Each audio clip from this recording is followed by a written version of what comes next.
Hey, it's Soul to keep you up to speed on what is happening this week in World of Warcraft. Hit the like button and subscribe to game the YouTube algorithm, and let's get to the meat of it. Patch 9.2.5 is going live this week. Here's what's going to immediately happen when the servers go live. First off, your add-ons are gonna break. It's a little bit of heartless reality, I know, but odds are more than good that a few add-ons are gonna go haywire for a little bit, so check in with your local add-on manager throughout the day. We're finally going to find out what is with the encrypted splash screen business. We might see like a new race reveal or customizations, or it could be nothing of importance. Cross-faction grouping though is in. You can now invite folks from your Battle.net friend list regardless of faction. You can join or host pickup groups without caring so much about faction affiliation. Or you can care with the check of a box. Side note, cross-realm mythic raiding is also enabled starting this week, with no indication that the Alliance Hall of Fame is being closed, so good luck to you teams. For those of you skittish over the thought of fighting alongside your blood rivals, keep in mind that cross-faction as a feature is pretty voluntary. Random matchmaking like the dungeon and raid finder or queuing for random battlegrounds will not set you up with people from the opposite faction. While communities are going cross-faction too, my hopes are that this gets a lot more use to give more opportunities for players of similar skill level to group up together, or, while controversial, well, maybe even to set up a less intrusive boosting and carry economy. I mentioned cross-realm mythic raids. Also this week comes some very heavy nerfs to pain points in the Sepulchre of the First One's raid.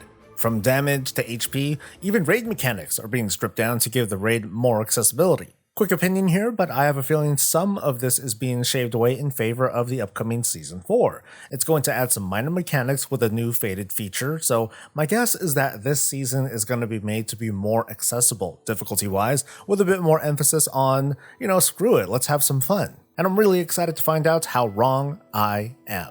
More grateful offerings will drop from Covenant Callings. They'll also start dropping from the Zereth Mortis weekly quest. And while we're at it, let's go over your routine. Get Quest for Renown and switch to Venthyr if you need, then off to Zereth Mortis for the routine of the week. Grab up all the questies, whip out Pogo Purge Land, open quest and slaughter every creature that you can. Once you're done, return to all your candle-headed friends, then off to farm for Anima cause there is no f***ing end. While doing this, you'll probably find an item that starts a quest that lets weapons drop as Cypher Gear, meaning players will get access to 252 weapon drops. And I'll cover the rest in some quick bullet points. Torghast now has all 6 of its wings open permanently. Keep in mind that the next Torghast event is the week of June 14th, its Unbridled Darkness. The Renown booster has been buffed from 40 to 60, and it's still sold by the same vendor in Oribos. New quests for Dark Iron Dwarves and Blood Elves are available. Your Blood Elf character needs to be exalted, while Dark Iron Dwarves just needs to be level 50. If you use a Blood Elf Paladin, you get a bonus Transmog ensemble, so make sure you get that done too. And there are new reporting options that give more specific categories. There's a difference when you right-click report via chat versus the character portrait, so if you are going to report someone, you should be doing so immediately and not like a few hours later. As for what else is going on this week, World Quests are the name of the game. A bit of elbow grease will get you some extra reputation and anima.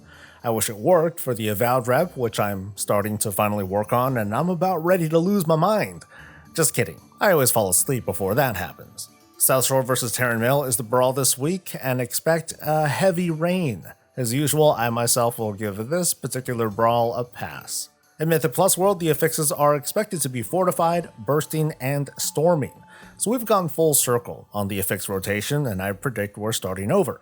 If these are the expected affixes, great, because this is also a fairly forgiving week to kick off the patch, so good luck to all players, Alliance and Horde, as we begin this blended relationship.